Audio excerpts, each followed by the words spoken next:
Well, hello everyone. Welcome to week 6 of the Reddit League, season 3. I'm Zotomo, and I'm joined as always by my co-host Calamity. How are you? Hello, I'm doing good. How are you? I'm doing pretty great, and I'm happy to have my co-op partner as our guest on the show today. MTheBassman. How are you doing? Yeah, I'm doing great. Thanks for having me. Yeah, it's been a while since we've actually had a co-op tournament. We were talking about it in the pre-game, so to speak. But yeah, looking forward to the next time we can do that. But we have you here. You are in Division 2 with Calamity. So we'll Correct. see how things have been going for you. Yeah, so let's just jump right in then to our first division. And Calamity, quite different from last week in Cambodia. Yeah, quite a few better scores and quite a few aces compared to no aces in Cambodia last week for Division 1. Um, or was it? Yeah, I think it was not a single ace back then. But we actually had, like, the games were closer than these results may seem because we had 7 players who got perfect scores in every round except for round 4, which includes the top 3 of the seed, but also Giovanni and Mr. Blue, who came 10th and 12th respectively. It's especially a crucial win for Kevin against Equinox in a relegation battle, with the closest win of the week there. And Mr. Blue is somehow cursed in a positive sense because even when he gets the lowest score in the division, he still doesn't lose. Uh, and of course, we also had our basically the most played matchup in Reddit League with Raidman against Simi yet again. And it was, again, the highest and second highest score of the division, and another draw between the two. We've seen that one before. And yeah, Giovanni, with his second loss in a row, is slowly phasing out of the playoff fights, especially because he has to play against all the top 3 within the next 4 weeks. Yeah, a rematch of the final from season 2 of Reddit League. Yeah, so I when I saw these scores, I definitely thought to myself, why is everybody around 2022? And they must have all had 4 good rounds, and then one round must have been really, really tough. I didn't manage to play the Division 1 seed. Was that kind of what your experience was in the basement? Yeah, there was one location where I wasn't really paying attention, but there was one with 2 lakes. I thought it was the second round, and yeah, when you don't pay attention and don't really go looking for the lakes because they're quite small, I could understand not being able to. Oh shit! No, that was Division 5. No, I No, don't really Never mind. remember the yeah. first division seed, actually. The round 4 was a sort of middle of nowhere location near a village called Hukka, and All right, yeah. you kind of had to walk for about 2 minutes or so into your time, or maybe like 1.5, until you got to that village, and then you could decide to either go north or go east. If you went east, you eventually found the Interstate 5. And if you went north, you found absolutely nothing. So I think that's probably the reason why most of the people in this division had their points lost in that round. I see. Any other interesting results from you here in the basement? Yeah, like a few a few results surprised me. The first one being Mr. Blue having a pretty low score, yet still not having lost a single game throughout his whole Reddit League career, which is fascinating. Uh, so I kind of lucked out. His words, not mine. Yeah, Simi and Raidman drawing is also quite typical since they were also the finalists. But also quite unlucky that, you know, uh, they both didn't win because they both had such a good score. Yeah, Giovanni's result also was quite surprising. I thought he would do a bit better, but I don't know. Maybe he's just in a bad patch of form. Who knows? And yeah, I was also really impressed by Kevin Cronin's score. He had some really important points there to stay up in this division. So yeah, I was quite surprised overall. But yeah. Yeah, not bad by Kevin Croner taking a win off an American on a home map. So let's take a look at the table here for how Division 1 is shaping up. We are now at the halfway point for Division 1 through 3.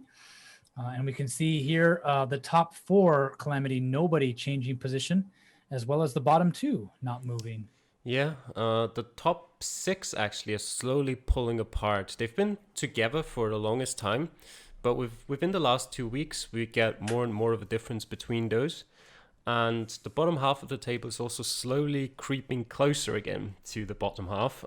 Still a 4-point difference between 6th and 7th, but we're at a point where it's actually realistic again that some of those in the bottom half might jump over some of those in the top half again. And I think probably the top 3 at this stage are out of range for the people in the bottom half. But someone may still sneak in 4th place from down there. Someone like Kevin or Simi, maybe, if he gets lucky with his last few weeks and pulls out a win in every week, basically. Magyaron doesn't move, but you can still see how his win against Radu this week was of utmost importance and brings him a lot closer again to the safe haven of sort of 8th place there.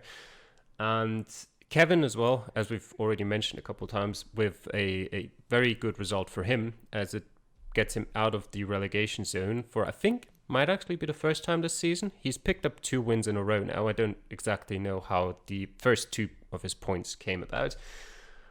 But yeah, that's good show from somewhere. him. Yep. Had a draw.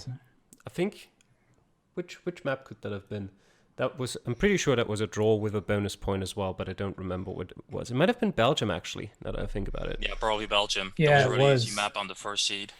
Yeah, he tied Mr. Blue as well as getting a bonus point. So So it is probably the first time he's been out of the relegation zone this season. Mm-hmm. It certainly does look like it. Simi is slowly crawling out, but not quite out yet. MTheBassman. Yeah, I really wasn't expecting him to perform like this. Like, I remember last season he had a bit of a rough start as well. But yeah, it really seems like he's struggling a lot. If that is because he's just underperforming or just because this division is crazy competitive, I don't know, maybe a bit of both. Same for Radu. I expected a bit more from him, but who knows? 2 wins and they're, back in the running for top 4. Yeah, as for the top 4 itself, I was thinking Giovanni might have, competed a bit more, but he left a bit too many points at this stage of the league. And yeah, quite impressed with Real Box as well, kicking ass in his very first debut season. That's, impressive stuff from him overall. But yeah, it's a really competitive division, so it can really still go either way, I think. Yeah, well, both of them newcomers, Boxa and Mr. Blue. Mr. Blue getting promoted from Division 2. Boxa joining the league for the first time and doing really well in qualifying. So those two leading the Division 1 at the halfway point. Oh, I forgot to mention something about Mr. Blue. Yeah, last season I think I also said that that Mr. Blue should have been in Division 1 in my opinion, if it weren't for a mistake he made in the qualifier. So this just proves that he really does belong in this division, I think. Yeah, I would definitely agree with you. I don't think Calamity would argue either. No. With that.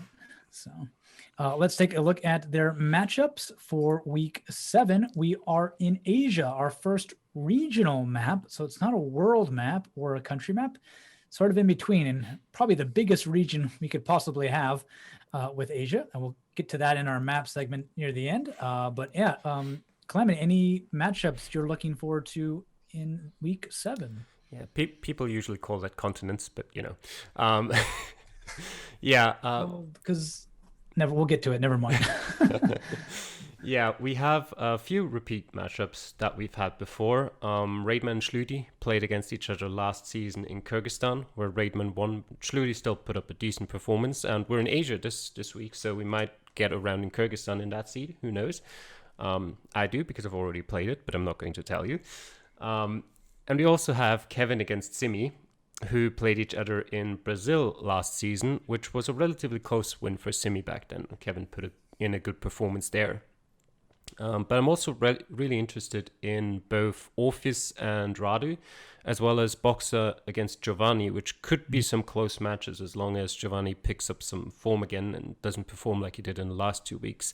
But also, I think actually Kevin has a decent chance at winning against Simi in Asia, because Simi's mentioned time again that he really doesn't like Asia. in Geoguessr. So if you want to play against him in any of the weeks, well, probably would have been Cambodia, but also Asia. Yeah, definitely. MTheBassman, anything you are looking at here? Yeah, well, like Calamity said, the two matches that stick out are obviously the one with Orpheus, Radu, and Boxer Giovanni. But yeah, overall, I find it quite hard to predict this because Asia is huge and also can be really difficult depending on if you get some tough countries. So yeah, this is pretty much the perfect map if you want to have an upset like Calamity mentioned with Kevin Kroner. But yeah, who knows? Studi might win against Raidman too. You never know. It just depends on if you get a bit lucky in those seeds. So yeah. Definitely will come down to the seeds, as almost every map does, I think we would tell you, for them. Okay, well, let's shift over to Division 2. And yeah, MTheBassman, we have a yellow card in this division this week with Blockchain Prenup not playing in time. Yeah, I've noticed he always plays his games late. I don't know why you would risk, not passing the deadline. Just play, a bit earlier. But yeah, that's not really good for him because he also, kind of needs the points. So I would recommend maybe next time to try it a bit earlier so he at least can put up a score to, get points. Yeah, anything else from you here in the basement on these results? You losing out to Seppo in California. Yeah, one had to be the unlucky person to give Seppo the first win. Yeah, not a super strong performance for me. America in general is not really an area I like. I also lost to Pennsylvania. Granted, it was to Quail Wizard, a Pennsylvania native. So yeah, I just screwed up in one of the rounds and I was just banking on Seppo screwing up, but he put up a decent enough score. And yeah, overall, I don't think most results are that surprising. I was really surprised that Burdock, as a European, put up the best score. Chicago Geographer, not expected him to do better, but he still got the win over Ice Pharaoh, which is really important in the fight for top 4. And yeah, Calamity just keeps kicking ass, but it also helped. Tall and Paula didn't have the best game either. So yeah, interesting results either way. Yeah, Calamity. And the kind of matchup we mentioned last week about the tryhards who both practice a lot, seems like you came out on top on this one. Yeah, despite ending up with the top score in Cambodia and only having the 4th highest score this week, this was the first week where I was truly happy with my game as soon as I was done with it. Like in Cambodia, there was still that round 2 where at the time I didn't know how difficult that would be for everyone. But here I was really happy with how everything went. And in the end, there was one particularly difficult round for most people, which was round 2, where I dropped most of the points that I did drop. But it turns out I could have not even played that round and I would have still won. So it's a good for me. Obviously unfortunate for Tall and Pala there. Yeah, and quite interesting as well is that all in all, Radox and me played 15 seeds against each other, 10 as practice beforehand, and then the 5 actual seeds. And he beat me 8-7. So the end result for him is quite ironic, with the lowest score of the division by far. He probably could have played a lot better than he did, and he would have still lost just because how well Verdok played. But yeah, it's still not a good result from him. And yep, as Bassman said, Blockchain has been known to play very late. I think he also played like a couple minutes after the deadline in Cambodia, which was already kind of us like letting him pass on that one because, within an hour or so after the deadline, that's still sort of okay if you don't do it too often. But yeah, he did play actually in the end. He put up a score of, I think, 23,500 points, right about there. So he wouldn't have won anyway, but he would have picked up a bonus point there. So just throwing away a point there by playing a bit too late is kind of a waste. And really ruining his score differential. Yeah, that too. Yeah, and the biggest thing is he can't do it again because then he'll be out. Yep. So besides the points and score differential, it also puts you on watch. If you miss another matchup, you are out of the competition for this one. Yeah, I kind of wonder after looking at these Americans if it really is a kind of like living divide. Like, is Tescotac in Real Clyde? Are they from the West Coast and Glacial Wizard Chicago East Coast? Because there's quite a bit difference there for them. Maybe a bit of familiarity with the region. Kind of interesting. I don't know. Be curious to let us know in the comments below, guys. Where in the U.S. are you from? I think Squaler's from Pennsylvania, if I remember that right from last season. Chicago, obviously being from Chicago, Chicago area.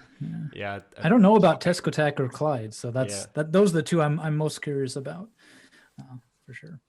Great. Well, let's look at the table at the halfway point for Division 2. The top 4 all moving up a slot as Tall Impala does fall down to 5th place. Ice also dropping out of the top 4. MTheBassman, your bad luck continues. You don't move in the table no matter what happens. And Seppo jumps up to 9th with his win against you.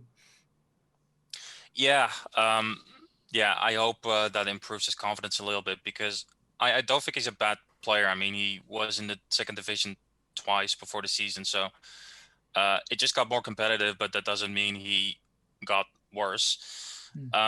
As for the standings overall, I'm content with 7th. Like, I think I had a few bad games, but also a few good games. My goal is just to stay up. I don't really have any ambition to promote to Division 1 because I would get slaughtered there. So for the time being, just want to stay in there and improve myself. But yeah, 3 wins, 3 losses, it just shows that I can do well, but just need some overall consistency in my play and not panic too much, not skip over signs like I did in round 1, where I missed a sign Calamity pointed out where it said County of San Diego. That was the round where I dropped the most points. But I'm drifting off. Yeah, but the top 6 is overall really, really competitive, I'd say. There was really no telling who will come out on top, but I think I'm most surprised by Calamity, who promoted but is now actually in 3rd place. That's kind of what strikes me most.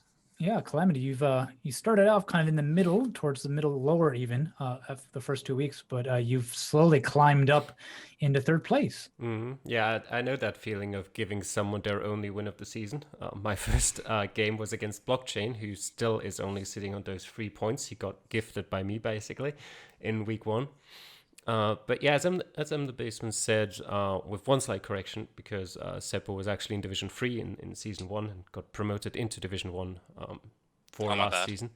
But yeah, I think he played a bit under his level so far.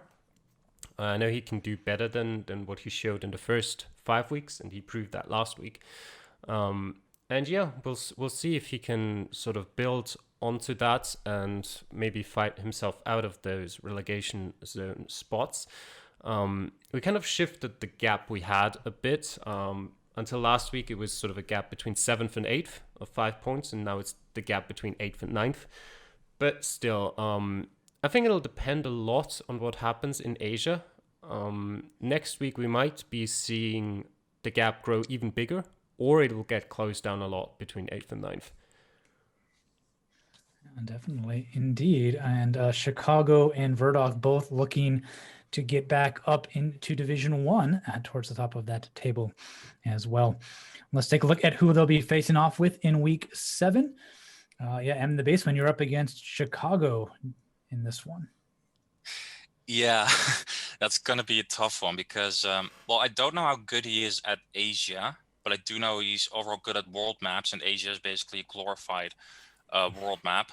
So, I really need to put up my A game, but I'm quite confident because I practiced it a bit, and I did better than expected. I think I'm improving a bit in Asia, but like I said, it's going to depend on the seed.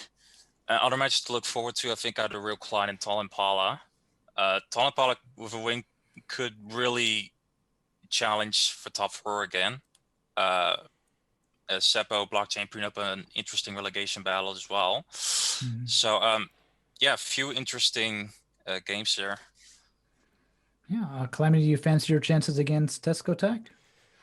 Normally, I'd say yes. I was actually under the impression until today in the morning when I actually looked it up that I was playing Clyde and not Teskotak this week, because I talked about the game with Tol Impala quite a bit about Asia, and he's playing Clyde. So I just remember talking about Clyde a lot and about his potential skills in Asia. So it completely slipped my mind who I'm actually playing. I don't know if that increases or decreases my chances of getting a good result, but we'll see. I'd actually say out of all the continents, I'm most confident about my skill compared to other people in Asia, even more so than I'd say in Europe. So we also had the Geo Olympics recently where I dominated the moving Asia category. But it'll always depend a bit on which countries you get, and for especially where in the countries, because I think my skill level is still quite different depending on that. Like we might get a location in northern Russia or in some village in Russia where I'd say I'm pretty bad at. But on the other hand, if we get anything in Japan, Malaysia, or stuff like that, maybe even Bangladesh, Cambodia, I'd say I'm quite good at that. Kyrgyzstan even. So yeah, I think I've got a decent chance. I don't know how good Teskotak is in Asia, to be honest, though. But yeah, we also have two repeat matches here in this division that we've had before in Radox against Ice, where in Season 2 we had a poor result from Radox against a perfect score from Ice in Puerto Rico, though Puerto Rico is really nothing at all like Asia, so that's probably not all that relevant. And we've also had Blockchain against Seppo before, where Seppo won on a world map in Season 2, but Blockchain had a bug in that map. I don't know if you remember that, but there was a time last year where Geoguessr was bugging around a little bit, and sometimes showed you, like, Geoguessr failed to load that panorama and it'll skip the round for you, basically. And that happened to Blockchain in that game. So that was quite unfortunate for him there. But yeah, in one way or another, I think all of the matches this week are important for all of the players, pretty much. Tol Impala against Real Clyde and Basement against Chicago, of course, are sort of promotion fight matches, even if Basement doesn't see himself in that fight. And yeah, Blockchain against Seppo, as we said before, fight for not being in the relegation zone, basically. And I think that's sort of their last, I mean, not their last chance, but with a loss here, you're going to really struggle if you want to get out of that relegation zone before the season ends. Yeah, being halfway through. Okay, well, let's shift over next to Division 3 and their results in California. I have 3 Americans here as well, and they all did pretty well, Calamity. Yep, definitely. Patriots winning, Skydiving Ferret winning, and Redirect not winning, but at least getting a bonus point against Chumi, who put in the best score of the division. So another very good result for him. Yeah, Omka got a very important win for him against Hugo. For Hugo, it's kind of getting into the territory where he knows he can do better, but maybe that self-made pressure of, I need to do better, why is this not working, is sort of getting to him and holding him back a bit. But at the same time, he's also unlucky for having the same thing happen to him that Radox had to bemoan last week, where he has had 2 7th places in a row, so missing out on some bonus points there. And yeah, Freckles actually lost his first game of the season, so I'm very happy that my prediction for that last week was accurate in that case. Oh, his first game? Yeah, because he had a yellow card in week 1. Oh, that's right. It's like he has 2 losses, but actually it was just a yellow card. Yeah, MTheBassman, anything stand out for you here? Yeah, I think it's quite peculiar how a few matchups have turned out to be really close, and some of them have not turned out to be close at all. Yeah, I was quite surprised, but then Freckles' score. But again, maybe he just got unlucky one of the rounds. I don't know. Yeah, Max did really well as well. Hugo Vara, yeah, really unlucky too. I think, like Calamity mentioned, confidence can be quite a big issue with these type of things. If you don't see yourself winning, even though you still put up some decent scores, then that could really, affect your mentality going into the next games. But Yeah, and I'm especially surprised by Shumi, who beat an American with an almost perfect score. So, yeah, again, quite interesting results. Yeah, California definitely well signed and easy to find information. Even plenty of point of interest are labeled on the map, and so they can even help you pinpoint there. So good GeoGuessr skills can pay off in particular. So you don't have to be from America to do well in that country, as people like Ashumi have shown. Well, let's take a look at the table. Yeah, Shumi and Patriots do keep their spots at the top, with Closed jumping up to third. Despite his win over Hugo, still is in the relegation battle, but he finds himself only 1 point away from fifth place. Calamity, very, very close table here in the middle of the pack. Yeah, it is still very close. I mean, at this point, I think you can say everyone like 10th, 11th, and 12th, they're not going to be having anything to do with the promotion anymore, I don't think. But apart from that, anyone from 9th upwards can still fight for it, even though I think some of them are more likely to do so than others. But that's beside the point. The interesting thing here is that Shumi and Patriots are now in the position where they can potentially afford a loss and still stay in the top 2 spots, which is a very good position to be in going forward. Yeah, MTheBassman, anything you notice from the table here? Yeah, a few things. I didn't expect Patriots to do this well because I think he promoted last season, so I was expecting him to be like, I don't know, mid-table bottom, but he's doing really well for himself. Shumi as well, who just arrived on the scene, so to speak, and is just, basically winning every game. Max was not unexpected to be there. He's a good player. And yeah, but the most striking to me is the bottom 2, Hugo Alvara, who got 4th last season, who had some pretty good games, is just not doing well. I don't know if it's a confidence issue or just unlucky. Slovak goalie got relegated from Division 2, and he could relegate again this season. That would be quite drastic for him, I think. Yeah, maybe it's just a change in the amount of time he's able to put in that sees him go all the way down from Division 2 to now in 12th and fighting for his survival in Division 3. But that's kind of how life is. Yeah, our newcomers in this division are doing quite well. Shumi, Patriots Closed, Max, Skydiving Ferret, all promoted or new players in from qualification, and almost all of them in the top half of the table. Pretty close too, just on that 1 point off, as I mentioned before. Well, their matchups for week 7.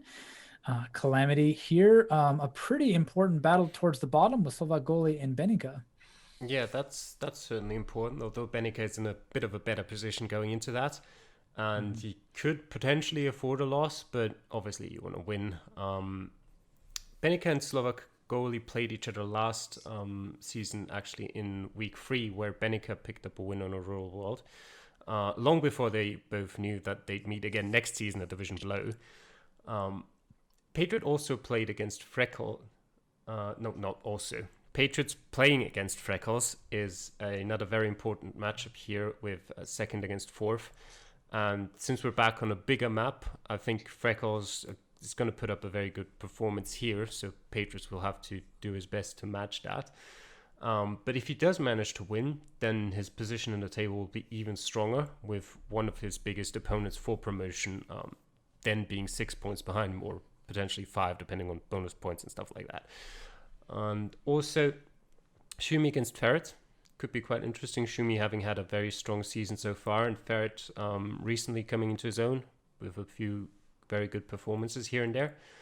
And also Omkar against Redirect, a very important matchup down below towards the bottom of the table in 9th against 10th, where Redirect can, with a win, catch back up to the pack, so to speak.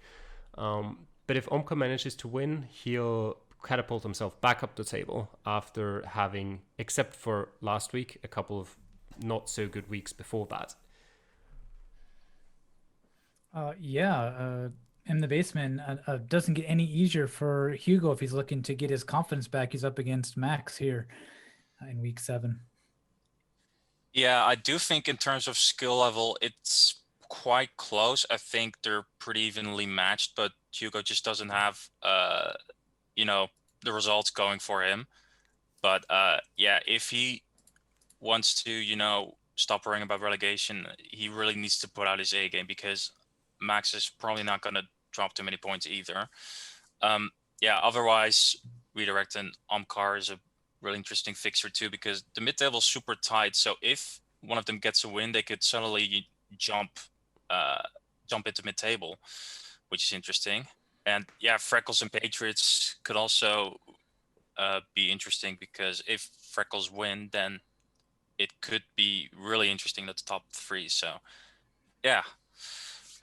Yeah, definitely interesting indeed going in the second half of the season. Well, let's move over to Division 4A. Fourth and fifth divisions have two groups to them here. They only have 10 players, so they're already in the second half of their regular season at least.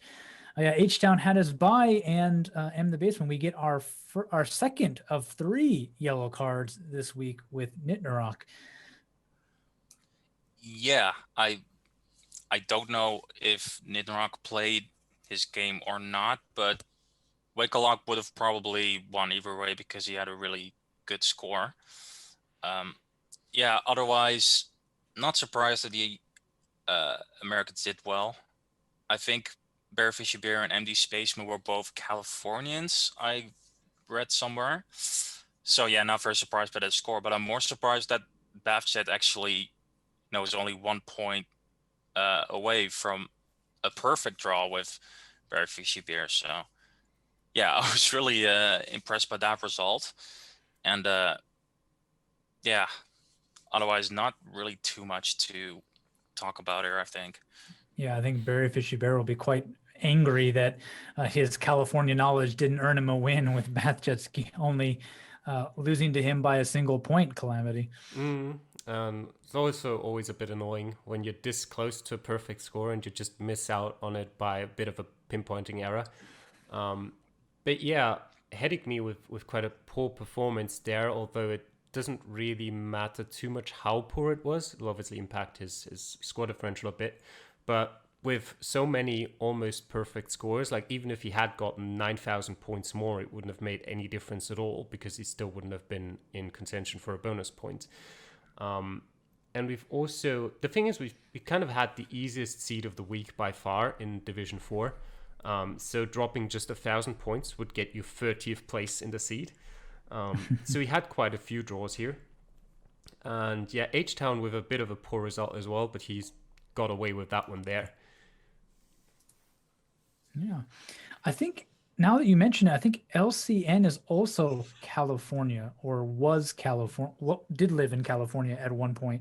So we might have 3 Californians here, which could quite account for their near perfect games there for sure. And who knows, maybe Bathjets lived there in the past as well. So that would be really interesting. Again, let us know in chat. Yeah, H-Town not doing as well as he probably would have liked on his bye week. He could have earned quite a few more points, but maybe having that bye, he didn't put in the work necessarily, and knowing he would get the win as long as he played in time. Well, let's take a look at their table so far. The top 3 and the bottom 3, obviously with Mabos at the bottom being disqualified, don't change, and just a little bit of shuffling in the middle and the basement, but a bit of a divide starting to open up here. Yeah, it's not really looking great for Nidnarok. If he wants to stay in the division, I'd suggest to at least get a win next week, to at least get maybe his confidence back a bit. Yeah, otherwise, not too surprised by the table. MTheBassman didn't do well in Division 3, but maybe 4 is more so his level, because I think he also promoted in the first season. Correct me if I'm wrong on that. And yeah, Barry Fishy Beer, I've seen him a lot on a lot of pro leagues, and he always puts up a good score. So yeah, also not surprising for him. I do have to admit, this is where my knowledge on a lot of players become a bit smaller. So my apologies if I can't say much more about that. But yeah, maybe I expected Wakelok to do a bit better, but I mean, 1 win could get him, very close to top 3. So that doesn't really say much. Yeah, Calamity. Yeah, you are right with MTheBassman getting promoted from Division 4 in Season 1. It's actually a bit like I completely blanked Division 4 in Season 1 for some reason. Like I was just looking at it again and saw that Fierce and Wakelock were the other two who got promoted in that season. Like I'd just completely forgotten about all of that. But yeah, I also liked your suggestion to Nitnorok of why not just start winning if you want to get out of that relegation zone. Yeah. That's what Calamity tells me every week. Yeah, just win. What's Just so hard win. about that? No, It's simple. Yeah. MTheBassman is now the only remaining player in all of Reddit League who's won all 6 out of his 6 games. So he's performed quite well there. And we've also finally got the 4 Americans in the first 4 places. And with the way score differences work out as well here, I think the top 3 are now 1 game clear of their followers. And since we've only got 3 games to go in this division, it will be difficult to bridge that gap. And yeah, as you've said, Nitnorok should get a win here. And in fact, he not only should, but he needs a win, because if he doesn't win, then he's confirmed to be in 9th place. Yeah, there's any consolation with Mabos being disqualified, there is no automatic relegation for Division 4A. He will have a chance to battle whoever's in 8th place for a chance to stay up. So that could give him a little bit of a ray of hope come the end of the season. Let's see if he can get that win that he desperately needs here. And against H-Town, probably not likely in the basement. Yeah, unless H-Town is a shocker of a game. But yeah, it's not looking really great for him. But who knows? There have been stranger things in competitions like this. Yeah, otherwise, I think Bavjets will enjoy his bye week. I think that gets free points, doesn't it? I'm not quite 100% on the Neuros, okay? Yeah, as long as he plays the match and puts up a score, he will get 3 points, and it'll be a big boost to his score differential. So yeah, he'll be happy with that. And yeah, obviously the cracker of this division is MTheBassman, Bearfishy Bear, first versus second. So that could potentially decide who wins the division. So in other words, who goes into promotion directly and who has to go into playoffs, which are wacky in itself. So yeah, big stakes for the 2 Americans in that aspect. Yeah, Calamity, any predictions on MTheBassman versus Bearfishy Bear? It's hard to predict. Well, it's first of all, it's hard to predict because Bearfishy Bear has already played and I know his score. But yeah, it's with a win against Bearfishy Bear, MTheBassman would leave himself with only 1 opponent for direct promotion, because he'd then be 6 points ahead of Bearfishy Bear. And I think score differential also works out heavily in his favor. And LCN still has to play like 1st, 2nd, and 5th. So he could be the first player to secure promotion this season if he can manage that win. But Bearfishy Bear is a very good player. And especially on a world map as well, I think it'll be very hard to get a win off of him. Well, not on a world map, but on a very big map.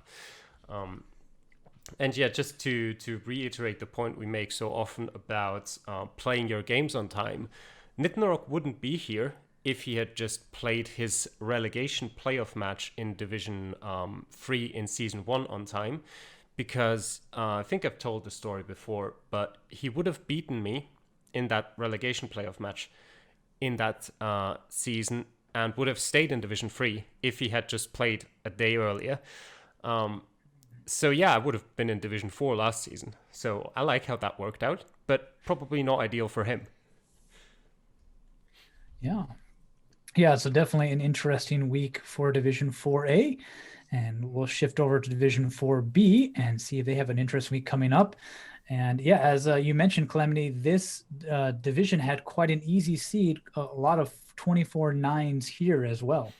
Can you just quickly go back to the schedule again? I forgot to mention one thing, Sure. which was the a very important game between Punt Noob and Wakerlock, because with Bavjets having his bye week, he'll definitely go above the person who loses the game between Wakerlock and Punt Noob. So for one of those two, it'll be relegation zone from next week onwards. Yeah, that's just a very important thing there. Okay, definitely worth pointing out and going back for. So, anyways, yeah, lots of 24-9s, Calamity. Yes, lots of 24-9s. As I've said before, very easy seed, and a lot of people showed that, you know, they can pull off a good score if they get an easy seed. Some people, not so much. You know who I'm talking about? No. Yeah. Still, you're always complaining about how you're getting unlucky, but this time you got lucky and got 3 points despite not so good of a score. And yeah, GRH77 had an alright game this week, but with so many good scores and, well, that meaning he doesn't even get a bonus point for that. I mentioned it last week, he would have really needed those points to get himself out of last place, especially on a home map of sorts for him. Yeah, poor performances from Edward especially, but also from Pastetli as well. So, you know, the gaps at the bottom of the table are still pretty close, but those 3 are now in a rough position if they want to get out of that. And here's also a good time to mention another little fun fact. Out of all the 76 players, exactly 2 had their best game of the season in Cambodia, and Nakuro was one of them, and he already beat that score this week. So Baba in Division 5B, I think, is the only player in the league who had his best performance in Cambodia. Way to go. Cambodia's not the easy map to do it on. Yeah, MTheBassman, Deep Thought getting a little bit unlucky here. Again, his second draw of the season. Yeah, 2 points away from a perfect score, which would give him 3 points instead of 2 points, which really could matter in the end because he's one of the people fighting for promotion. But yeah, I guess 2 points is still better than nothing. But yeah, the fact that they cancels each other out might not be the best thing for them. Yeah, Edward had a shocker, but was probably not likely to beat Nakiro's score anyway, even if he did not screw up one of his rounds. So yeah, pretty convincing by Nakiro, also by Steelvisnik. Probably most impressed by Nakiro, Steelvisnik, and Deep Thought in this division. So yeah, it's going to be interesting to see how they're going to fare later. Yeah, in every single one of my practice games, like, you know, over half a dozen that I didn't go below 24-5, and I wasn't even really putting in too much of an effort. I was not taking 4 minutes to do it. And then for some reason, my actual game, something just, if you watch my video, I literally paused the recording to get up and walk around because I got really tilted on one round, and I was like, I just can't, something isn't clicking. And I'm very fortunate that I got away with that one, having one of the lower scores in the division, but still managing to pick up a win there. Which means that luck moves me up out of the relegation fight where I was last week, and only definitely within a win of 4th place for sure with that, Calamity. Yeah, that definitely puts you in a better position going forward. Always nice to not be in the relegation spots.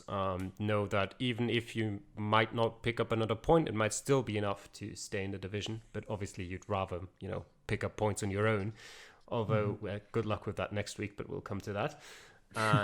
Yeah, the table feels closer than ever. I don't think it actually is, but just by the way that, you know, no one is on the same points, so we've only got very small gaps between the players. It just looks very close. And actually, interestingly enough, anyone from 3rd to 7th could pick up exactly 2 positions in this week. 3rd could go to 1st, 4th to 2nd, 5th to 3rd, and so on. Not more, which is also quite funny. And yeah, Deep Thought is the only player, just for some statistics, who has a record of 2 wins, 2 draws, and 2 losses in the league this season. He's going for the hat trick there. So, yeah, MTheBassman, anything from you on how this table is shaping up? Yeah, what was striking to me as well, as Calamity mentioned, was that everyone is on a different amount of points. So I think bonus points could really help you a lot in this division in that regard. And yeah, I do agree the win-draw-loss ratio of Deep Thought is very satisfying. If only his SD was 0, then it would have been perfect. But besides that, yeah, quite an exciting division in that aspect, I think, because there's a lot of people who still have a semi-realistic chance of promoting, given into account if Steel is Nick or Polyboss, for example, drop points. But yeah, I'm quite excited to see how this will unfold. Oh, well, let's see these matchups for week 7. And yeah, doesn't get easier for me up against Steel This Nick, Calamity. Yeah, Number good luck. one. You'll need it. Well, we are in Asia, and you're the only person living in Asia, I think, in the whole league. So you have think I am, some yeah. sort of home advantage there, depending on if you get any locations in Japan or not. Because I assume your home advantage doesn't extend to countries like Bangladesh, Cambodia, or anything else in that region, really. No. I'll talk more about that later on when we talk about the map. Is it Ice? I believe Ice has lived in like 3 Asian countries. Continue while I look this up. Okay. So, yeah, I think the most interesting match of this division for me, though, is Nakura against Porksteaks, 3rd against 4th, where if you lose this, it'll be really tough for you to get back into the promotion playoff spots. With then only 2 games to go, and you'll at that point be at least 3 points behind, and probably with the worst score differential as well. So both of those will really want to win that game. anything from you here, MTheBassman?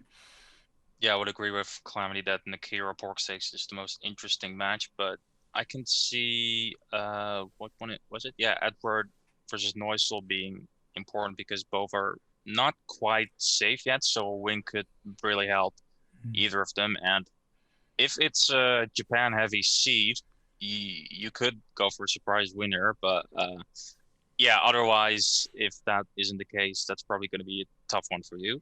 But who knows?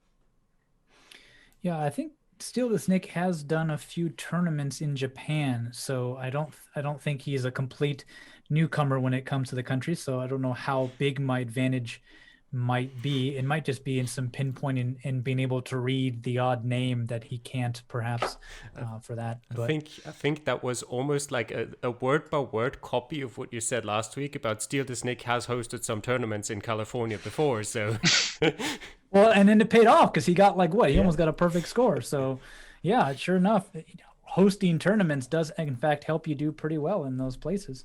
So yeah, Ice has lived in Nepal and Japan. So not 3, only 2. I thought he had 1 more, but so that might have a bit of an advantage there up in Division 2. But yeah, other than that, I think definitely Polybus and Nakura will be rooting for me because Steel This Nick is got quite the little lead. Only 1 point lead, of course, on Polybus. But if anybody is going to try to catch him, they're going to need him to slip up a little bit here. So let's take a look at the results from Division 5A. And again, we have a yellow card for TDYS. I'm not sure if he's not played at all or just played late. But besides that, yeah, another loss for that One World Girl, MTheBassman. Yeah, pretty unfortunate. I thought she was doing pretty well before that, but I don't know if it's just a good patch of form or I don't know. But she's been slipping down the tables a little bit in the last week or 2. Yeah, she might be from the wrong side of the US as well, because I do expect a lot of Americans to do well, but I don't know, maybe she's from Alaska, don't know. But otherwise, didn't quite expect Diesel to put up the score, but it still got him the win. So good on him. Zaynet's also surprised by his or her score. I don't know if it's a name is Emily, right? I think it's a yeah. So good win for her too. And yeah, Jake Lyons, one of the better players of this division, I'd say, with a really convincing win as well with Anans, who is not doing too hot. So maybe not that surprising, but nevertheless important win for him as well. Otherwise don't really have much to say about this, I think. Yeah, Calamity.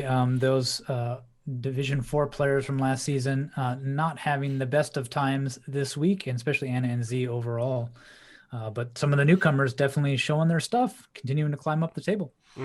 Yeah, that one weird girl, not the best performance, especially for an American. Not too far away, actually, from Hexalt there. But yeah, probably both Hexalt and Diesel being a bit lucky there that their score was good enough for a win. Yeah, in today's time, as we said with Senate, you can never really be sure which pronouns you actually have to use, depending on the name. But, I'm just going to use, if you've got a female name, I'm going to use a female pronoun. If you want me to change that, I'll be happy to. But, just standard way I'll do things. And yeah, the win was very important for her, though, as we'll see pretty soon in the table, against Marcus Fenn, who also put up a pretty good score there and pick up a bonus point that was also important for him. Yep. Okay, well, let's take a look at that table. And everybody towards the top moves up, and 4th through 6th all move down. So quite a big shuffle towards the top. But unfortunately for the bottom half of the table, pretty much no movement at all. And I think it's safe to say that NNZ is pretty much out of this race and will have to requalify Calamity with less than half the season to go.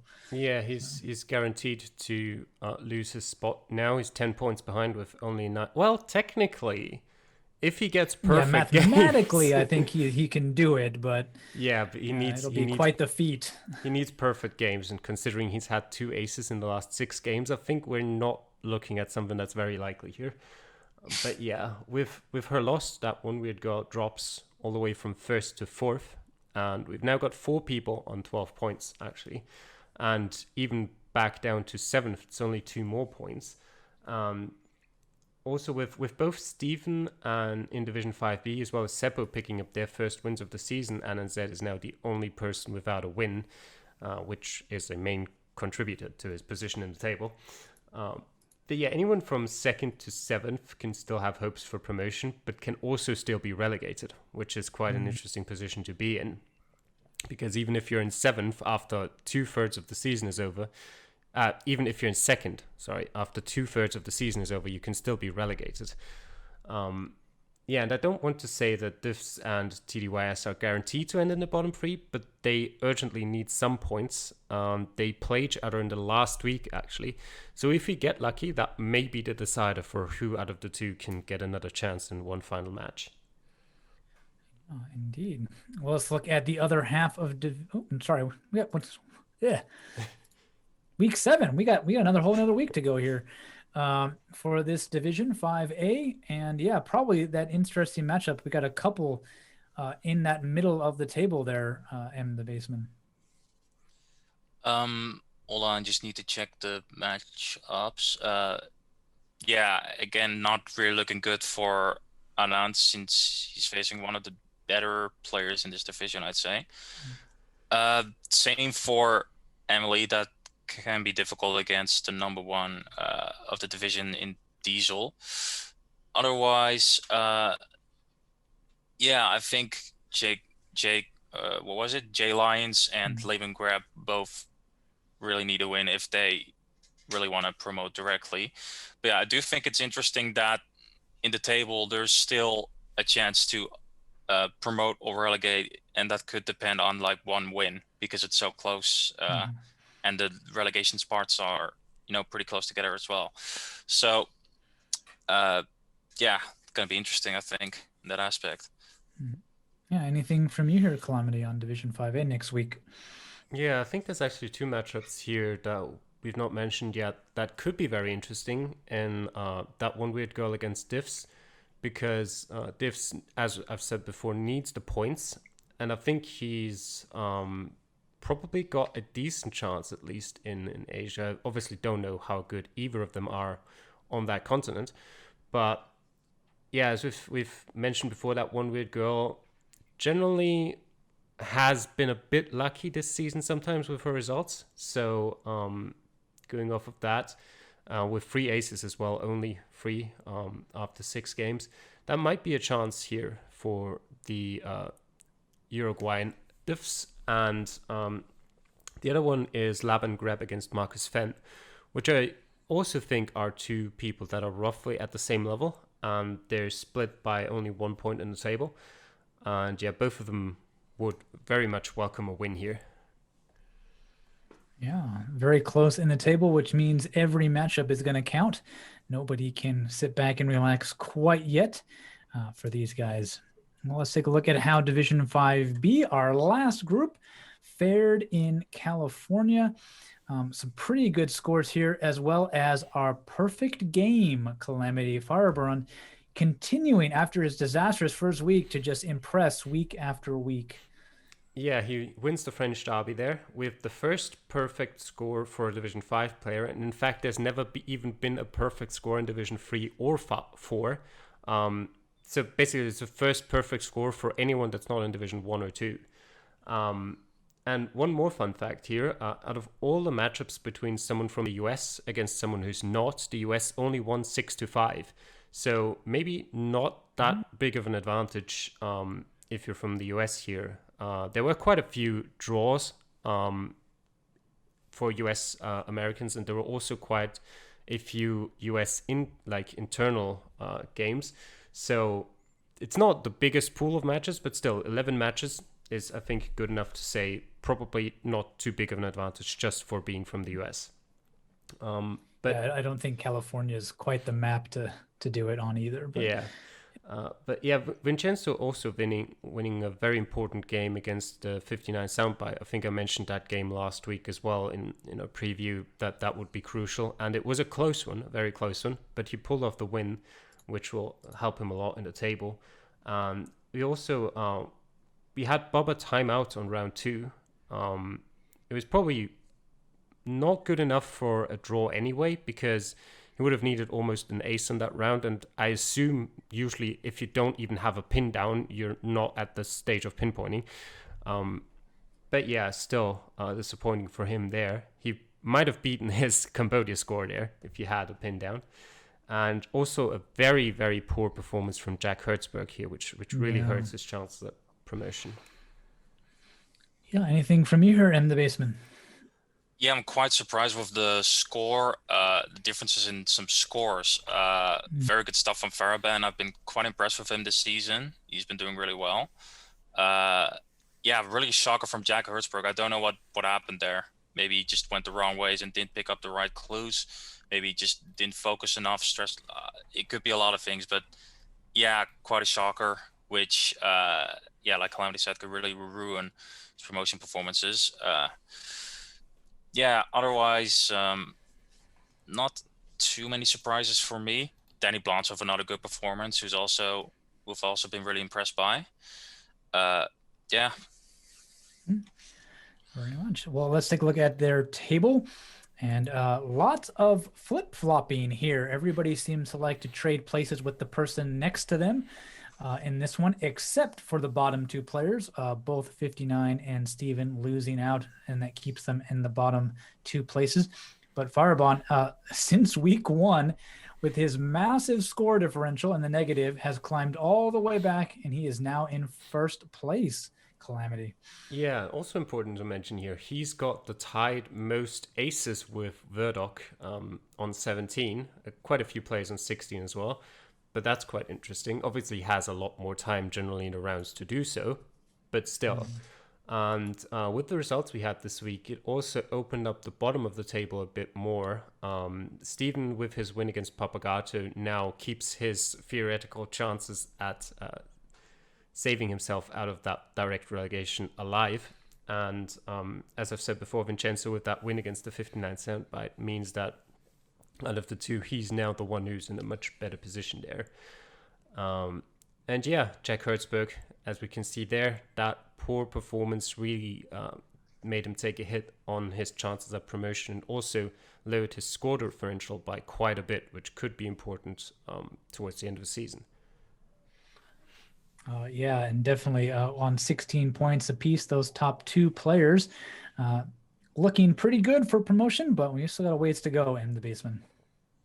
Yeah, I don't know if that ever happened before, of that the first place as a negative score differential. Quite interesting. I'm guessing his loss was probably a big shocker, but yeah, otherwise expecting a Danny Blance to maybe go up a bit, since I've seen him play in a lot of leagues as well with pretty good performances. Jack Hertzberg still a decent chance, even though he did really badly this week. Could be an off game, who knows? And yeah, it's not really looking great still for the bottom two, I'd say. They still need a few wins to actually have a realistic chance of getting out of there. So yeah. Yeah, I just realized that we have perfect pairs in our draw, loss column here: 5-1, 4-2, 3-3, 2-4, and 1-5. Oh my God, you're right. So we have a perfect mirror table, even though the points with those bonus points and whatnot are a little bit different. That column is very beautifully balanced. So congrats to 5B for pulling that one off for us all. So satisfying. I love it. It is quite satisfying. I made this and I didn't even notice that. So an interesting bit of fact to point out for you all there. Well, let's look at who they'll be facing off against in week 7. Danny Blonde's up against Papagato could have quite a bit of implications, Calamity. Mm-hmm. They're relatively close together in the table, but I think from just their performances so far this season, if you look at their actual scores and not just how much points they got, I think Danny Blonde is the clear favorite here. I think the only game that even might be close, obviously, again, I don't know how good these players are in Asia, but generally the only thing that I think might be close is Faraban against Baba. Baba haven't been quite inconsistent so far with his results, but still, he's just in terms of score, he's put up some good performances before. Obviously, though, still Faraban has, ever since that time in week 1, pretty much been clearing away the favorite for the division. So it'll still be a hard task to achieve. And yeah, we'll see if anyone can pull off an upset here. The players down towards the bottom certainly would need them. But yeah, they're not the favorites, that's for sure. Yeah, definitely with pretty much the bottom half facing the top half here. And the basement, it's going to be a hard week for anybody to try to get out of that relegation spots. Yeah, most matchups I think are easy-ish to predict, but like I said, it's Asia, so upsets can happen. But yeah, I'm also giving Danny Blunt the edge because I think he really has the potential to battle for promotion as well. And yeah, I think overall Asia is going to be very interesting to see if the good players will actually perform, or if an underdog will actually surprise. Yeah, well, with that, let's shift on to that map itself. We are playing in Asia, and it's called Asia Complete by Kiriko Nyan. Average score of just under 12,000 with over 1,000 locations and played over just over 1,000 times. Yeah, a pretty wide-ranging map with the Urals, Caucasus, Bosphorus, and Suez Canal as kind of borders for where the continent is in that European area, at least. And the author does say it does get not regular, but steady updates, and is slightly skewed to urban areas to make information a little bit more easy to find. So yeah, MTheBassman, I'll give you first crack at this map. What are your thoughts on this? Yeah, I think I'm going to speak for most people if I say that Asia is probably my weakest continent, but I do feel like I've been improving in it quite a bit. The aspect that there are some European-esque countries in there in terms of, signage, like Israel, Turkey. So yeah, you could also get lucky if you get those countries. But yeah, even in countries like what is it? Malaysia, Thailand, Cambodia, I've improved quite a bit. Japan has been going better for me as well. So yeah, I'm personally still quite confident, even if I'm up against Chicago. Yeah, again, it can be very differing. You could have a seed with 3 times Turkey. You could have a seed with 3 times rural Indonesia. So yeah, in that case, it's very unpredictable, and maybe for that reason, a fun map. Mhm. Yeah, I think Calamity, what might be a very interesting thing to point out here is that there are a lot of countries in Asia, but there are a lot of countries that don't have coverage in Asia as well. Yeah, there certainly are, but we still have more than enough that do have coverage. And even while Yeah. even while practicing, I caught myself occasionally going, "Oh yeah, that country is in Asia, isn't it?" For countries like Turkey, Israel, and stuff like that. But yeah, it's the first continent map we're playing with the introduction of them into the map pool this season. And something I realized yesterday while trying to go to sleep is that almost all of the prevalent non-Latin alphabets in the world are used in Asia, with the only exceptions being Greek and Cyrillic, which in itself is based on Greek and originated in Bulgaria. But they've got 5 or 6, depending if you want to count Antarctica with it as well, whole continents that almost entirely use the Latin alphabet. And then you've got a continent where you're presented with Japanese, Chinese, Korean, Arabic, Bengali, Khmer, Thai, Sinhala, Hebrew, Jonka, and many more that we don't even have to worry about because, as you said, they're not in Geoguessr like Armenian or Georgian. But that provides... Persian. Farsi, Persian. Oh, So, Persian as well, yeah. yeah. Which I think that provides a unique and interesting challenge. And I also think that's probably why a lot of people might be struggling with Asia in general because they just can't read anything.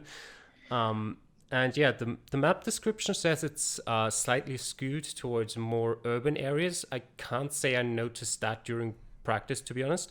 What I did notice is that it's slightly skewed towards certain countries, mainly towards one country, which is Japan. I think that's not my experience, but I'm happy to hear it. So I think in practice I played about 10 games, 10 to 15 games. Most other countries, I had some that I never had. I never had Cambodia. I never had Jordan, I think. I never had... I'm not even sure. I think I had Sri Lanka like once and stuff like that. I had Japan in double digits, like at least 10 times in the seeds I played. It was by far more unusual to have a seed that doesn't have Japan in it than one that does. And yeah, I think it also didn't have Singapore once. Obviously, those countries are still in the sea or in the map, so you can still get them. But definitely, by far, the most common country was Japan. yeah, I that's did what I get was. Turkey a lot as well. Yes, I was about to say Japan and Turkey was Turkey a mine. lot. Yeah. Yeah, I think Turkey was somewhere in the middle for me, with a couple other countries like Indonesia and Taiwan that I got like somewhere between 3 to 4 times. Bhutan as well, which showed up quite a few times. I was Yeah. most surprised how infrequently I got Russia. Yeah, that's true. I think I got Russia twice in like 10 Cs of practice. That's right. That really shows up quite little. Yeah, well, I was wondering, is there a way to actually check a coverage of a map that No. you didn't make? No, you can't. Okay. Because Oh, I yeah. was wondering if certain things were just left out or how, because he does give the border of like the kind of European border, African with the Suez Canal, but like how far south did he include Australia or some of the islands? I mean, Australia isn't part of Or- Asia, so I assume no. Yeah, well, wouldn't be the first time a maker True. included some things they shouldn't include on things, True. but so I was curious, but I didn't see Russia. I've played about 5 games already, and I haven't seen Russia once. But I've gotten, yeah, Indonesia. I haven't gotten anything. No Bangladesh, no Thailand, no Cambodia, no Vietnam, anything like that. Yeah. So I did get Thailand quite a bit, but yeah, that's different for everyone, of course. yeah, I think it does have quite a few locations. So Yeah, I think yeah, I it's definitely like, feel like we're gonna have a little bit of a skewing towards one end or the other of this yeah, continent. So, generally with that little amount of what you've got to show in terms of practice maps, if you played like 10 times, you normally can't tell too much about it. Like if something showed up once or 3 times, it doesn't really matter. But Japan was just so standout with like more than double of the locations than anything else I saw. So that's why I think it is representative of the overall location distribution. yeah, I wanted to go back about that language thing because that might be why a lot of people avoid it, but I also think it might make Asia a little bit easier than other continents. And, the differences between like Czech and, Polish or something like that for someone who isn't really, into the nitty gritty of the language and some of the alphabet could be a little bit tricky to distinguish. But, for most people, you can probably tell if it's Japan or Turkey, or if it's, Philippines or Taiwan. So the language is often one of the biggest hints as to the country you're in. Yeah, I will grant you though that pinpointing can be a lot harder when you can't read the signs. So the signs will give you the country, but pinpointing can be a lot more difficult for sure. Yeah, I'd say if you're at any point after the 3 or however many minutes you had, not sure which country you're in, then you're very unlikely to get a win this week. Mm-hmm. Yeah, the country should be able to be picked up given the diversity of language and geography in, the first minute or two, I would say. And then it comes down to pinpointing where in that country. And we did have Cambodia. So if anybody gets lucky and has a Cambodia seed, maybe some of that practice will pay off and help them get an ace or something in there. But yeah, I'm just hoping my seed doesn't have Indonesia. Indonesia is probably my worst country ever. Oh, God, Indonesia is, yeah.